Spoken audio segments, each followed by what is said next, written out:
नाशिकच्या गंजमाळ परिसरात काल सायंकाळी धक्कादायक घटना घडली। अज्ञात टोळक्यांनी एका दुकानावर अचानक हल्ला चढवत हातात तलवारी आणि दगडांनी तोडफोड केली।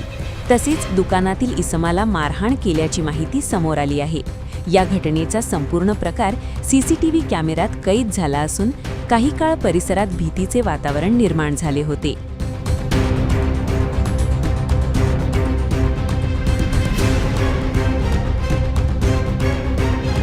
प्राथमिक माहितीनुसार जुन्या वादातून हा हल्ला झाल्याची शक्यता व्यक्त केली जात आहे। स्थानिक नागरिकांनी तत्परता दाखवत परिस्थिती नियंत्रणात आणली।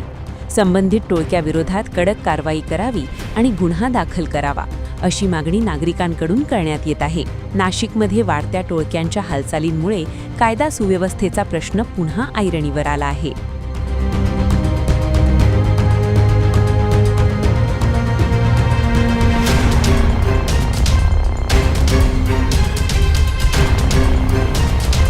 Twenty four Nashik express news, Nashik.